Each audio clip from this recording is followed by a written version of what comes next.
दोस्तों, इस game week में मैच है आर्सेनल का लीड से।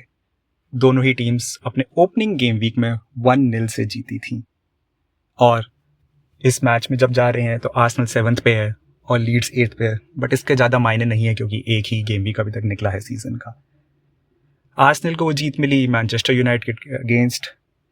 बहुत उनको टॉयल करना पड़ा, थोड़े फॉर्चुनेट भी रहे और लीड्स के लिए उनका पहला गेम था सिर्फ एक कमबैक का कि वो प्रीमियर लीग में वापस आ गए हैं स्लो एंड स्टेडी स्टार्ट ले, जो कि उनको मिली। पेनल्टी से उन्होंने गोल मारा और वो जीत गए। इससे पहले कि हम मैच के अंदर घुसे और उसके बिल्डअप में घुसे, इस हफ्ते की सबसे बड़ी न्यूज़ रही आर्सेनल फैंस के लिए एजे की साइनिंग। एजे जो 3 दिन पहले तक लग रहा था कि टॉटनहम जा रहे हैं, डन एंड डस्टेड है, उसको टॉटनहम की नाक के नीचे से निकाल लिया है आर्सेनल ने।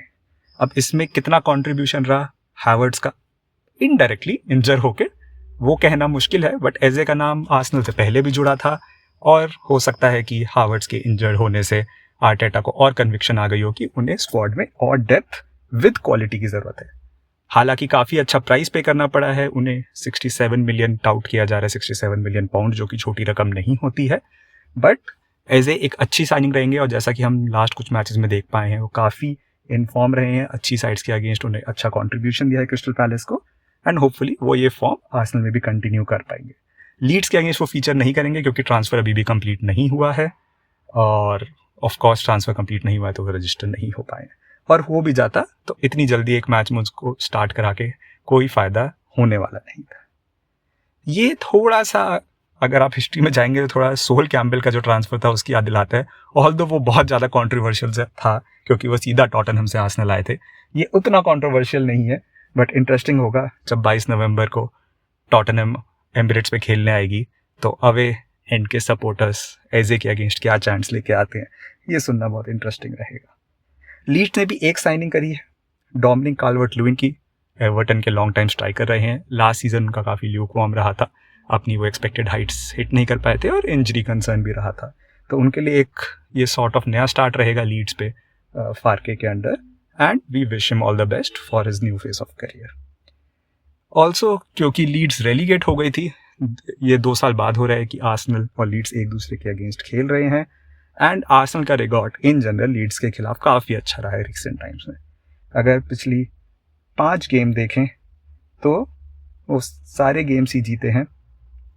13 गोल मारे हैं आर्सेनल ने, सिर्फ 3 कंसीड करे हैं, और एमिरेट्स में भी सेम ही कहानी है, आखिरी 5 गेम वो अपने जीते हैं, 13 गोल मारे हैं और 4 कंसीड करे हैं। इसके बाद अगर हम चलते हैं और थोड़ा पीछे जाते हैं तो जब भी मैं लीड्स का नाम सुनता हूँ आर्सेनल के अगेंस्ट, वो भी एमिरेट्स पे, मेरे को एक मोमेंट याद आता है, और वो मोमेंट है जब थियरी ऑनरी ने अपना सेकंड स्टिंट के लिए आर्सेनल वापस आए थे, उस 1 महीने के लिए लीड्स के अगेंस्ट FA कप में उन्होंने एक गोल मारा था, सब्स्टिट्यूट होके आए थे, स्कोर 0-0 था, और उन्होंने एक बहुत टिपिकल ऑनरी फैशन में लेफ्ट विंग से कट इन करते हुए, कर्ल करते हुए गोल मारा था 2012 में, और ये बहुत ही एक विविड मेमोरी है और उनकी कमबैक को काफ़ी लोग इस गोल से याद रखते हैं।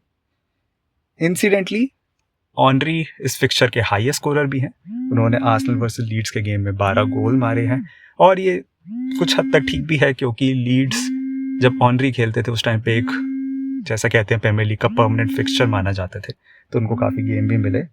और अगर हम लीड्स की तरफ देखते हैं तो उनके जो हाईएस्ट गोल स्कोरर रहे हैं इस फिक्सचर में, उनका नाम थोड़ा सा टंग ट्विस्टर है, पीटर लॉरीमेर, जिन्होंने 9 गोल्स मारे हैं, और वो काफ़ी पहले के प्लेयर हैं, 60-70s के प्लेयर थे वो।